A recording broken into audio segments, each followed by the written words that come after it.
Emma Harris slumped into her middle seat, the faint hum of the plane filling the cabin like white noise in her tired mind. Her backpack thumped gently against her knees, and the worn denim of her jeans creaked as she shifted into a more comfortable position. Around her, passengers settled in. A woman flipping through a magazine, a kid bouncing in his seat with earbuds blasting, a man nervously tapping his fingers on the tray table. To anyone glancing her way, Emma was just another weary traveler, exhausted from early mornings and a packed schedule. A woman who simply wanted to close her eyes, tune out the chatter, and maybe catch a nap before the long flight to Chicago. But appearances can be deceiving.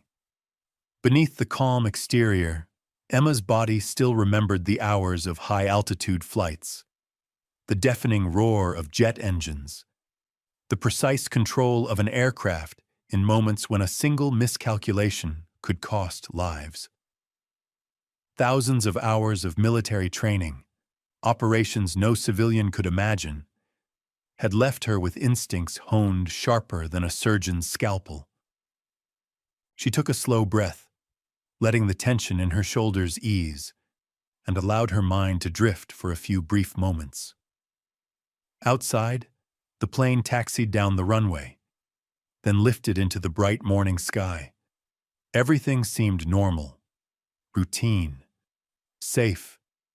That illusion would not last. Minutes passed. The cabin began to settle into the familiar rhythm of a long-haul flight. Murmured conversations, the occasional cough, the soft shuffle of overhead bins. Emma's eyelids grew heavy. She imagined herself at home, curled up on her couch with a mug of tea. That fleeting daydream of comfort made her smile, just a little. Then, almost imperceptibly, a flicker of movement on the instrument panel caught the attention of Captain John Miller and his co-pilot, Eric Lee. A single gauge wavered. A small beep sounded, a sound that shouldn't have been there. Miller frowned. Eric leaned closer to the controls. It was nothing, probably. Just a minor glitch. Except glitches don't usually start multiplying. A moment later, another warning light blinked, followed by another. The plane's systems began feeding inconsistent readings. The autopilot hesitated as though unsure what to do. In the cabin, no one noticed yet. Emma's eyes fluttered open, sensing something in the air she couldn't quite name. Her military instincts, long buried under years of civilian life, nudged her awake. Something was wrong. It started as a faint, almost imperceptible tilt, just enough for her stomach to tighten. Then came the ripple of panic. Muffled screams, children clinging to parents. The unmistakable scent of fear. Oxygen masks popped down from the ceiling like strange white flowers in bloom. Emma sat up, alert. One glance at the cabin told her everything she needed to know. Chaos. And chaos, she realized, was her call to action. For the first time since the plane took off, Emma wasn't just a passenger. She was ready. The plane shuddered once, softly at first, like a distant rumble under the floorboards. Most passengers didn't notice. Emma did. She didn't need instruments to feel the shift, a subtle pull in the seat, a slight tilt in the cabin, the way the hum of the engines changed. In the cockpit, Captain John Miller's fingers danced over the controls. "That's weird," he muttered, eyes narrowing at the instrument panel. Autopilot spiking, something's off. Eric Lee leaned closer. Could be a sensor glitch. We'll reset it, no problem. But then another alert blinked. And another. Miller's jaw tightened. That's 3 failures in the last 2 minutes. Something's escalating. Back in the cabin, Murmurs began to grow. A mother tightened her grip on her son. A man fumbled with his laptop bag, unsure why the plane seemed to tilt just slightly. The hum of casual conversation was replaced by whispers of unease. Emma sat upright, scanning the rows of passengers. She could sense it. Every nervous glance, every hand clutching an armrest. Her instincts screamed at her. The plane wasn't just glitching, it was slipping. And if the pilots didn't act fast, it would slip faster. A sudden lurch threw drinks across the aisle. Cups crashed, people screamed, and the overhead bins rattled. Oxygen masks began to fall. Panic rippled through the cabin like electricity. Emma's mind clicked into focus. This wasn't a minor technical hiccup. This was a full-blown emergency. She rose from her seat, moving with a calm urgency that drew a few curious eyes. "Excuse me," she said firmly, her voice cutting through the chaos. "I need to get to the cockpit." The flight attendant froze. "Ma'am, it's not allowed." Emma's gaze didn't waver. "I know. But this is bigger than rules. Trust me." Somewhere deep in the back of her mind, memories of countless missions, hours spent controlling aircraft in life-or-death situations, surfaced. She didn't wait for permission. She moved forward, her body fluid and confident, like a soldier stepping into the fray. In the cockpit, alarms were screaming. Autopilot had completely disengaged. Miller's voice was tight. "We're losing stability. I can't." A sharp knock on the door. Emma's voice, calm but commanding. "I can help." "Let me in." Miller paused. He looked at Eric, who hesitated. Then, seeing her steady gaze and unshakable presence, he nodded. "All right, step in, but tell me who you are." "I'm Emma Harris. I've flown in combat situations far worse than this. Let me help you land this plane safely." She slid into the cockpit, scanning every gauge, every screen, every flickering light. The systems were failing one by one. Digital readouts flickered, autopilot relays clicked and failed. They were flying blind, and every second counted. Emma's voice cut through the growing tension. "Autopilot's fried. We're going manual. I need you to trust me. Every decision from here on out will be by hand, visually, instrumentally, everything we know old school." Miller swallowed. "Manual? You're saying no computers?" "No computers. We survive with what's in front of our eyes, our instruments, and calm heads. We can do this." Eric's knuckles whitened on the controls. The plane trembled again. Outside, clouds twisted and roared past the windows, reflecting the chaos inside. Emma took a deep breath. This was no longer a routine flight.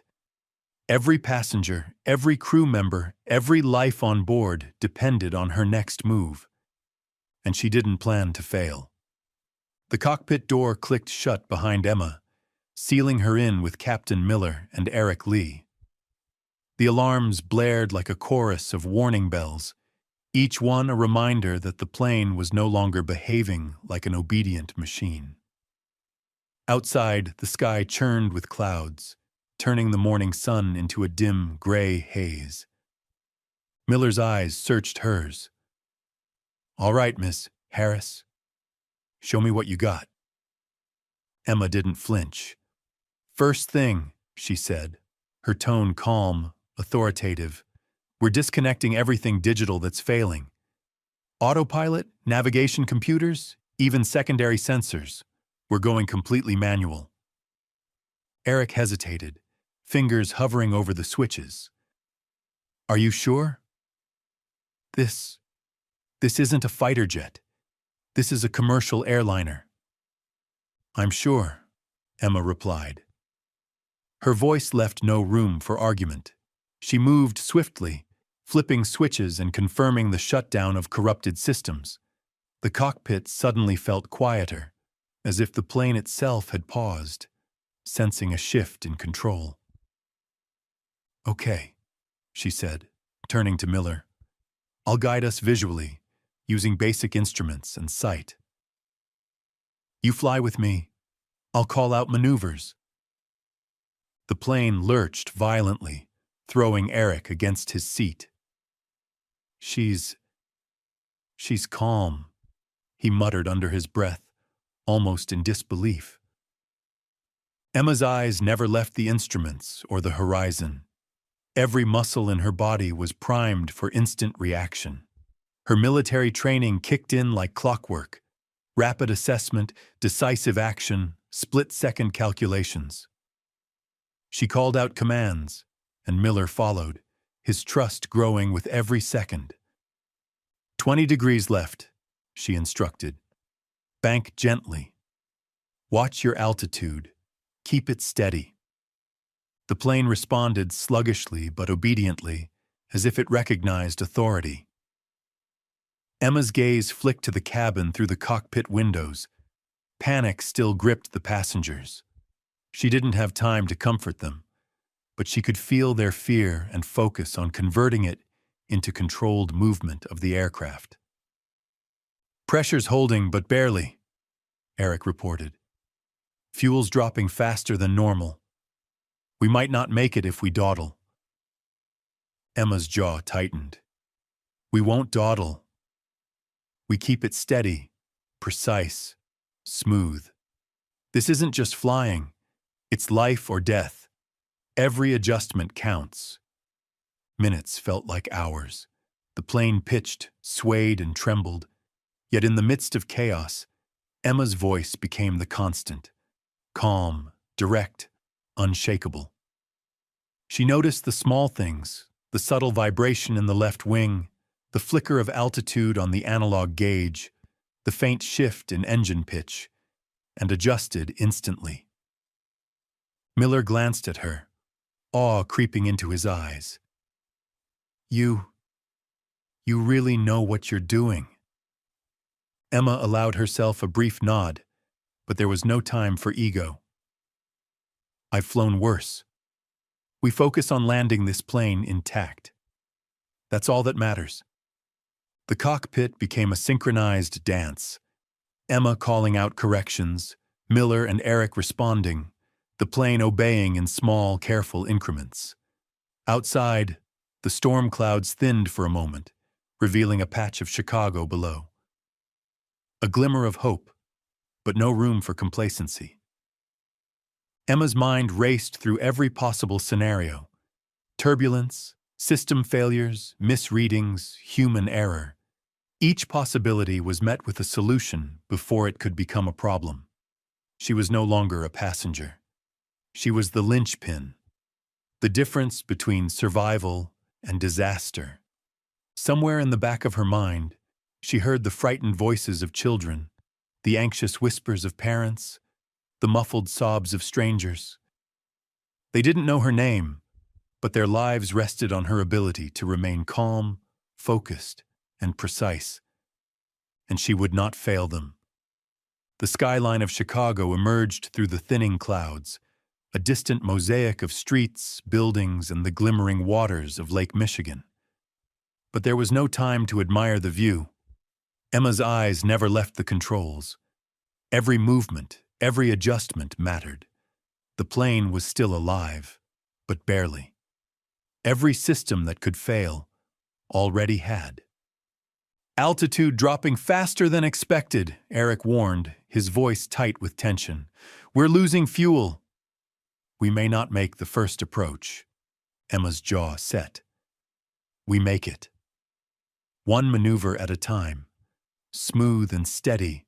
I need complete focus. The cockpit was silent except for the low roar of the engines and the occasional beep of the remaining functional instruments. Outside, the wind howled through the storm clouds. Inside, the three of them were a single unit, Emma calling out adjustments, Miller responding with precision, Eric monitoring fuel and engine status. Bank 2 degrees left. Correct. Hold. Steady, she instructed. The plane obediently tilted, responding slowly but surely. Miller's voice broke the silence. This is old-school flying. I haven't done this in years. Then now's the time, Emma replied, calm but unyielding. Visual orientation, analog instruments, instincts. This is how we survive. The passengers below were still unaware of the specifics, but they felt the tension, the sudden tilts, the muted panic, the whispers of prayers. Emma could feel their fear like a weight pressing against her. She blocked it out, focusing on the one thing she could control: the plane. A sharp jolt threw the aircraft slightly off balance. Turbulence, Miller muttered, white-knuckling the controls. Emma's hands moved quickly, correcting the angle with subtle precision. Counter 5 degrees right. Hold steady. Visual on the runway. I see it. We're lining up. Minutes stretched like hours. The fuel gauge inched toward empty, each percentage drop echoing in their minds. Emma knew that even one mistake could be catastrophic. Sweat beaded on her forehead, but her voice remained calm, instructive. Flaps down. Landing gear deployed. Check instruments. Keep it steady. Center line, center line, center line. The runway at O'Hare grew closer, the lights now visible through the storm haze. The passengers' panic had shifted to tense silence, every breath held as if the world itself depended on the next move. 500 feet. 400. 300. Miller called out. Emma guided the plane with unmatched focus. Her instincts, trained over years of military flight, guided every tilt, every throttle adjustment. The landing gear kissed the tarmac first, gentle but deliberate. She held the nose steady, absorbing the rebound, slowing the plane gradually. When the aircraft finally rolled to a stop, the cockpit released a collective sigh. Outside, passengers began to cheer, clap, some even crying in relief. Emma exhaled slowly, the adrenaline finally ebbing from her body. Miller turned to her, awe and respect in his eyes. I don't know how you did that. Without you. Emma shook her head, a tired smile forming. We all did it together. Just remember to breathe. The plane, battered but intact, sat on the runway. Outside, first responders and airport personnel swarmed, unaware of the silent hero who had guided them through a near-impossible crisis. Emma glanced at the passengers, her anonymity intact. They cheered, they cried, they embraced each other, but none would know who had truly saved them. She allowed herself a quiet nod, then stood, smoothing her hair, as if she had simply been along for the ride. For them, she was just a passenger. For the pilots, she was a savior. And that was enough. The roar of applause from the cabin still echoed in the air, but Emma barely noticed. She had slid from the cockpit back into her seat, her face calm, her body finally feeling the weight of exhaustion. Around her, passengers hugged, cried, whispered words of relief and gratitude, but they had no idea who had actually saved them. A young boy with wide eyes pointed at her. "Mom!"